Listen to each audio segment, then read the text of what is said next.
लगातार आपके सामने सटीक कवरेज रख रहे हैं। 4 राज्य जिनके नतीजे इस वक्त सामने आ रहे हैं धीरे धीरे करके, क्योंकि शुरुआती ये रुझान है जो इस वक्त सामने आ रहे हैं और तस्वीर अब काफी कुछ साफ होती हुई। दिल्ली की अगर बात की जाए तो दिल्ली के 70 की 70 सीटों का रुझान हमारे सामने आ गया है, जिसमें यकीनन सबसे आगे बीजेपी है। 31 सीटों पर बीजेपी की बढ़त इन रुझानों में नजर आ रही है, लेकिन आप है जो 24 सीटों पर बढ़त बनाए हुए है और कांग्रेस अब 15 पर पहुंचती हुई नजर आ रही है। अजीत जी, मुझे लगता है एक बार फिर शाहनवाज जी के पास जाएंगे, उसके बाद अखिलेश जी के पास। शाहनवाज जी, अभी ब्रेक के पहले हम बात कर रहे थे दिल्ली में बीजेपी 35 सीटों पर आगे थी, बीजेपी अभी 31 पर 5 सीटें चाहिए 36 आपको मेजोरिटी के लिए, बट रुझान में अभी बीजेपी नीचे है, आप फिर बढ़ गई है।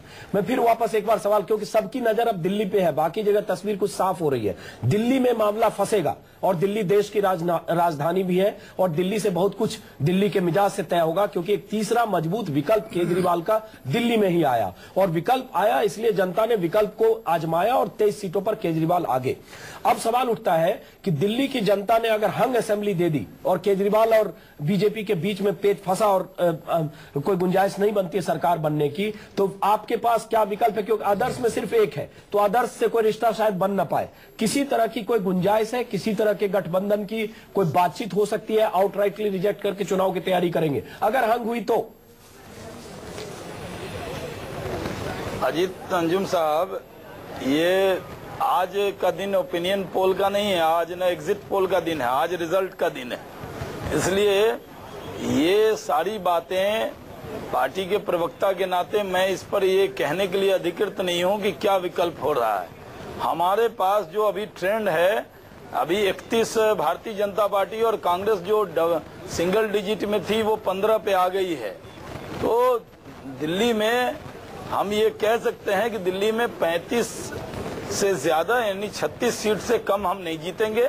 हमारे लिए 5 सीट और चाहिए, कांग्रेस को बहुत ज्यादा चाहिए। सरकार बीजेपी की बनती दिख रही है, चलिए, और 4-0 से हम जीतते हुए दिख रहे हैं। चलिए एक मिनट शाहनवाज जी, आपको रोड रहा आपके पास आएंगे, जीतेंगे तो शाम में भी शाहनवाज जी आपके पास वापस आएंगे, बैठने वाला अंजुम साहब आपके साथ। जी जी, और शाम में ये डिबेट करेंगे। जी जी, आप शाम में मेरे साथ बैठ भी रहे, मुझे पता है डिबेट हम करेंगे। आपके लिए अच्छी खबर है, हम तस्वीर में देख रहे हैं शीला दीक्षित 3000 वोटों से पीछे चल रही है। शीला दीक्षित केजरीवाल के मुकाबले पीछे चल रही है। बहुत अहम है शीला दीक्षित, जिन्होंने 15 साल सरकार चलाई, जो लगातार जीतती रही हैं। शीला दीक्षित ने अपनी छवि पर भी काफी काम किया और उसके बाद शीला दीक्षित निजी तौर पर हार रही है, कांग्रेस तो पीछे है। राहुल देव, हम लोग लगातार बात करें, इसको हम आगे थोड़ा भविष्य की राजनीति 4 महीने बाद जो लोकसभा चुनाव है उसकी तरफ भी अगर देखें, केजरीवाल की तरफ से यह भी संकेत दिए गए कि दिल्ली के नतीजे के बाद हम बाकी राज्यों में भी पैर फैलाने की और संगठन और पार्टी के स्ट्रक्चर पर काम करने की कोशिश करेंगे। जो विकल्प के तौर पर दिल्ली की जनता ने अगर केजरीवाल को मजबूत ताकत दे दी कि कांग्रेस तीसरे नंबर की पार्टी हो गई, क्या अगले 4 महीने में कहीं हम ये भी देखते हैं यूपी, बिहार और उत्तर भारत के 2-3 राज्यों में, 4 राज्यों में कहीं अगर ये आजमाइश हो तो केजरीवाल कोई फैक्टर बन सकते हैं? केजरीवाल एक फैक्टर बनेंगे और केजरीवाल और उनकी कुछ नई मित्र शक्तियां, जिनका एक छोटा उदय मैं देख रहा हूं अगले 4-5 महीने में लोकसभा चुनाव आने तक, तो एक तीसरे राष्ट्रीय विकल्प के बीज की शुरुआत आप कह लें, मुझे इसमें दिखती है। और मैं एक जोखिम ले रहा हूं, राजनीतिक और पत्रकारीय जोखिम। मुझे इन चारों परिणामों से एक साफ चीज दिख रही है कि इस बार लोकसभा चुनाव में कांग्रेस नहीं जीतेगी। तो ये मुझे बिल्कुल साफ संकेत मिल रहा है। चलिए, बगल में कांग्रेस के नेता मुस्कुरा रहे हैं। जितने भी रीजनल पार्टियां इमर्ज की हैं, उनका अपने राज्य के बाहर कभी कोई अस्तित्व नहीं बन पाया हिंदुस्तान के राजनीति में। और जहां रीजनल पार्टियां आई वहां कांग्रेस का अस्तित्व खत्म हो गया। नहीं, ऐसा नहीं है। अरे ऐसा मजबूत पार्टी है। नहीं, हम तो हैं। बिहार और यूपी आपके सामने है। नहीं, हम तो है ही हैं। दूसरी देखिए, असेंबली और लोकसभा दोनों के असेंबली और लोकसभा के दोनों के परिणाम अलग अलग हैं। दूसरी बात, जिस आधार पे आज 4 राज्यों के चुनाव हो रहे हैं और इस पे बीजेपी कांग्रेस का सुपड़ा साफ बताया जा रहा है अगले चुनाव में, ये बीजेपी के जो 6-7 होल्ड स्टेट है जहां पे बीजेपी है, मतलब और तो कहीं है ही नहीं है जहां पे है, उसमें से 4 स्टेट है। दिल्ली में 15 साल से आपकी सरकार थी। मेरी थोड़ा सा समय दे दिया करें। जो 6-7-8 स्टेटों में बीजेपी का वजूद है, उसमें से ये 4 स्टेट है। और उनके गढ़ वाले स्टेट है। और ये चारों स्टेट है, यूपी बिहार, इसमें आपका कोई वजूद नहीं है। नहीं, क्यों नहीं है? 2 लोकसभा मेरी बात आपने गौर से नहीं सुनी।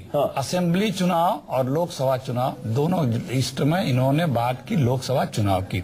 यूपी में हम 22 सीटें, बीजेपी यूपी में 9 सीटें। लेकिन उसके बाद असेंबली में क्या हुआ जो असेंबली देखा? हाँ, मैं वही कह रहा हूँ, दोनों में डिफरेंस असेंबली लोकसभा का। इसलिए जो ये चारों असेंबली के रिजल्ट आ रहे हैं, इन चारों में मात्र 73 लोकसभा की सीटें हैं।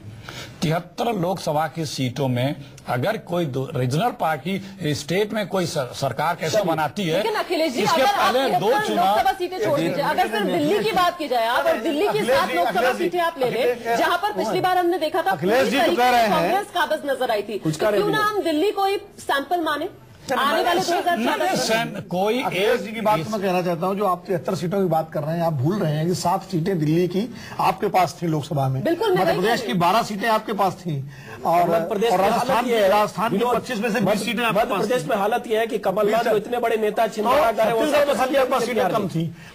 तो आप ये मानिए कि नुकसान आपका हो रहा है कि नहीं हो रहा है?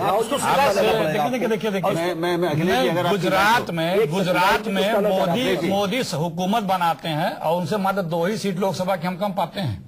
अखिलेश जी, ऐसा है, ये मानक नहीं होता। अभी जो हो रहा है वो दिल्ली का चुनाव, लोकसभा का चुनाव और असेंबली के चुनाव टोटली डिफरेंस होता है। अखिलेश, इसके पहले भी 2009 के चुनाव के पहले भी 3-4 राज्यों के चुनाव हुए थे, उनके क्या परिणाम आए थे? अखिलेश जी, जनता ने बुरी तरह से आपको खारिज किया। बहुत सावधानी से एक बात कही, मैंने कहा कि कांग्रेस हार रही, मैंने नहीं कहा कि बीजेपी जीत रही है। पूरे देश में इस समय कांग्रेस के विरोध की एक लहर है, तो जो पार्टी कांग्रेस विरोधी, कांग्रेस के विपक्ष की जो पार्टी जिस प्रदेश में मजबूत है वो जीतेगी। कांग्रेस सब जगह कमजोर होती मुझे दिख रही है, इसलिए मैंने कहा कि कांग्रेस सरकार नहीं बनाएगी, वो हारेगी। कौन जीतेगा, कौन सा गठबंधन